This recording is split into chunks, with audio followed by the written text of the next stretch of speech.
আজি এটা বহুত গুৰুত্বপূৰ্ণ টপিক লৈ আপোনালোকৰ মাজলৈ আহিছোঁ। আজি পাতিম বেবীৰ জন্মৰ পৰা প্ৰায় 6 মাহলৈকে কেইটামান গুৰুত্বপূৰ্ণ কথা, যিকেইটা কথা আমি মন কৰিবলগীয়া উচিত। বলক ভিডিঅ'টো দেৰি নকৰি আৰম্ভ কৰোঁ। আৰু যদি ভিডিঅ'টো চাই ভাল পায় তেতিয়াহ'লে প্লিজ ভিডিঅ'টো এটা লাইক কৰিব, কমেণ্ট কৰিব আৰু মোৰ চেনেলটো ছাবস্ক্ৰাইব কৰিব। প্ৰথম পইণ্টটো হৈছে ফিডিং।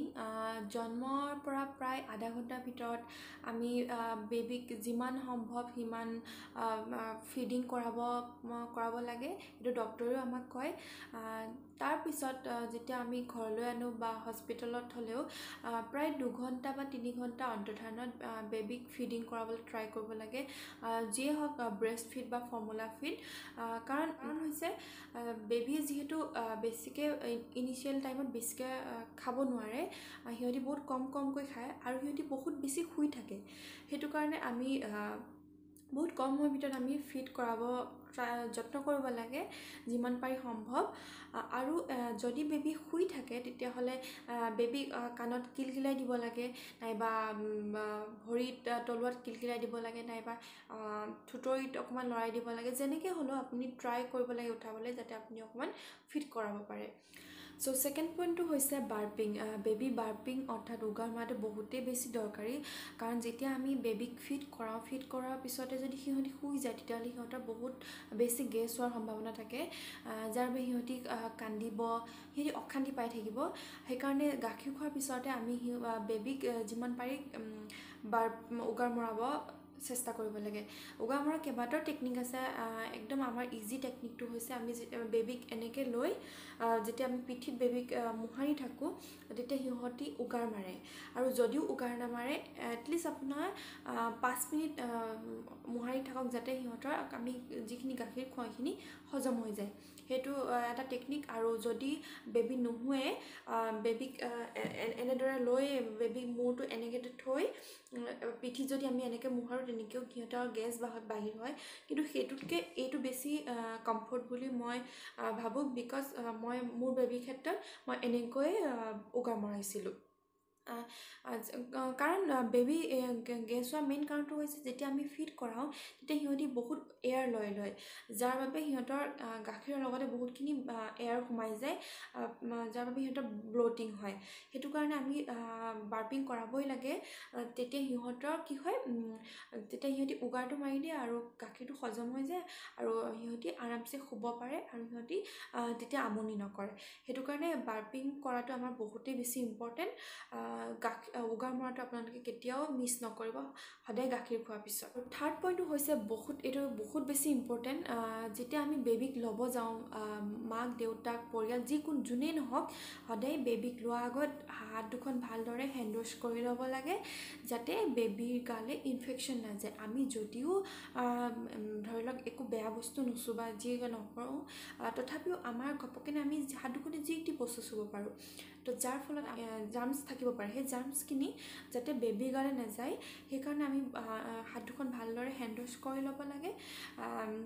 কাৰণ বেবী ইমিউনিটি চিষ্টেমটো বহুত কম, সিহঁতি বহুত সোনকালে ইনফেকশ্যন এবজৰ্ব কৰি লয়। সেইটো কাৰণে আমি বহুত সাৱধান হ'ব লাগে বেবী। ফ'ৰ্থ পইণ্টটো হৈছে নেইল কেয়াৰ। বেবী নেইল কেয়াৰটো বহুত বেছি ইম্পৰ্টেণ্ট বিষয়। কাৰণ বেবীয়ে যেতিয়া ইনিচিয়েলি সিহঁতি মুখলৈ নিনিয়ে, কিন্তু লাহে লাহে সিহঁতি আঙুলি বা নখ মুখত লয়, যাৰ বাবে সিহঁতৰ নখত যিকোনো জাৰ্মছ থাকিব পাৰে, সেই জাৰ্মছখিনি যদি মুখলৈ যায় সিহঁতৰ ইনফেকশ্যন পাব পাৰে। সেইটো কাৰণে সেইটো এটা পইণ্ট। আৰু এটা আছে, যেতিয়া সিহঁতি অকণমান হাত দুখন লৰাব আৰম্ভ কৰে তেতিয়া সিহঁতি ঘপককেনে আঁচুৰিব পাৰে। আঁচুৰিলে সিহঁতৰ স্কিন ইনফেকশ্যন হ'ব পাৰে বা তেজ ওলাব পাৰে। সেইটো কাৰণে নেইল কেয়াৰটো বহুত বেছি ইম্পৰ্টেণ্ট। নেইল কাটাৰ আপোনালোকে অনলাইনতো পাৰচেছ কৰিব পাৰে। মই মোৰ বেবীৰ কাৰণে যিটো মই নেইল কাটাৰ অনলাইন পাৰচেছ কৰিছিলোঁ এমেজনৰ পৰা, সেইটো মই ডেছক্ৰিপশ্যনত লিংক দি দিম।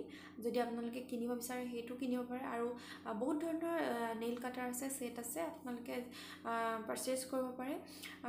প্ৰথমতে নেইল কাটাৰ দিবা আপোনালোকে কেঁচি দি কাটিব পাৰে, মানে বেবীৰ কেঁচি আছে বেবীৰ কেঁচি দি কাটিব পাৰে নাইবা নেইল কাটাৰ দিও কাটিব পাৰে কাটি পিনে আপোনালোকে নেইল স্মুথাৰ আছে স্মুথাৰ দি ভালদৰে স্মুথ কৰিব যাতে সিহঁতি আঁচুৰিব নোৱাৰে 5th পইণ্টটো হৈছে bath care baby bath care যথেষ্ট গুৰুত্বপূৰ্ণ হয় যেতিয়া আমি ইনিচিয়েলি নাৰী যেতিয়ালৈকে আমাৰ বেবী নহৰে তেতিয়ালৈকে কিন্তু বেবী গা ধুৱাব নালাগে কাৰণ যেতিয়া নাৰীটো যেতিয়া কেঁচা হৈ থাকে যদি নাৰীত পানী লাগে বা যিকোনো ধৰণৰ কিবা অইল বা লাগে তেতিয়া ইনফেকশ্যন হোৱাৰ চান্সেছ থাকে সেইটো কাৰণে বেবী নাৰী হোৱাৰ আগত সদায় আপুনি কপা দি গৰম পানী লৈ কপা দি আপোনালোকে মোহাৰি দিব পাৰে কিন্তু গা ধুৱাব নালাগে তাৰপিছত যেতিয়া নাৰী সৰিব তাৰপিছত আপোনালোকে বেবীক ৰেগুলাৰ গা ধোৱাটো বহুতেই বেছি গুৰুত্বপূৰ্ণ কাৰণ যেতিয়া আমি বেবীক গা ধুৱাওঁ বেবীয়ে বহুত বেছি আৰাম পায় আৰু যেতিয়া গা ধুৱাই সিহঁতৰ ভাগৰ লাগে তেতিয়া ভাগৰ লগাৰ পিছত সিহঁতি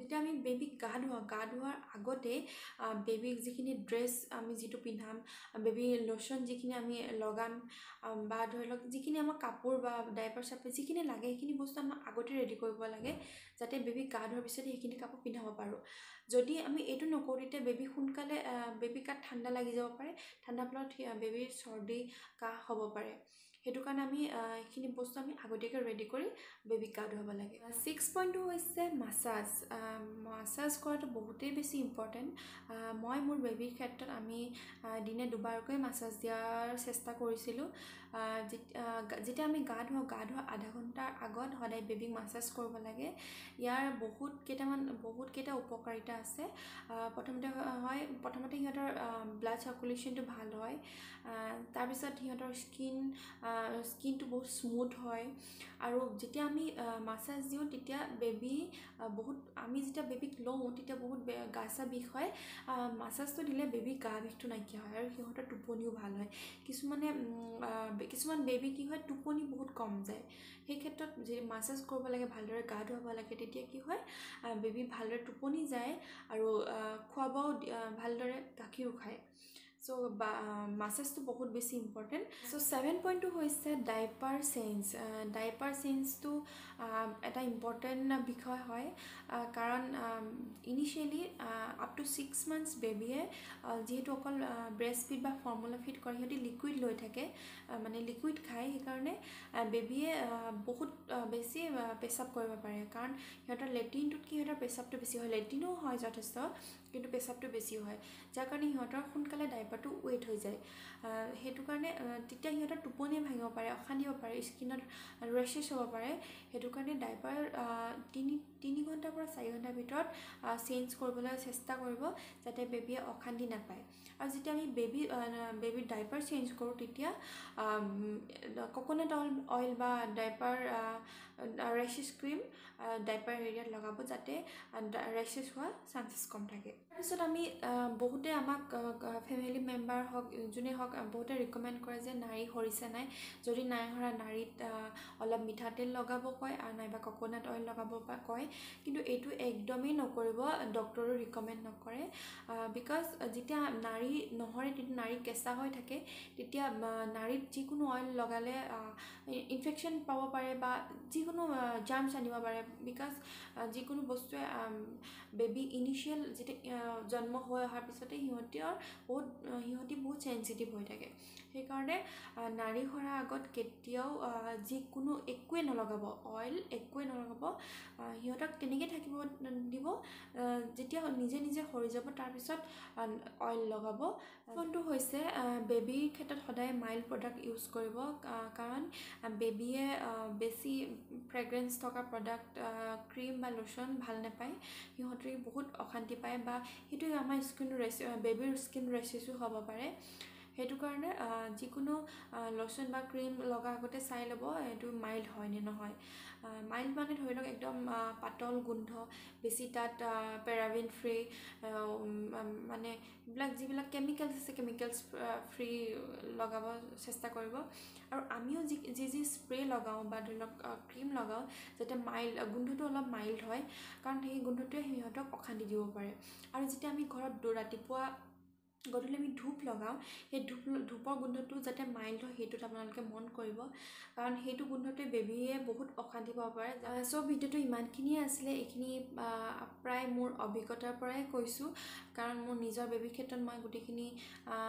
এপ্লাই কৰিছোঁ বা মোৰ গম পাইছোঁ যদি ভিডিঅ'টো চাই ভাল লাগিলে তেতিয়াহ'লে প্লিজ মোৰ চেনেলটো ছাবস্ক্ৰাইব কৰিব ভিডিঅ'টো লাইক কৰিব আৰু কমেণ্ট এটা কৰিব মোৰ ভিডিঅ'বোৰ কেনেকুৱা হৈছে চ' তেতিয়াহ'লে আজিলৈ আহোঁ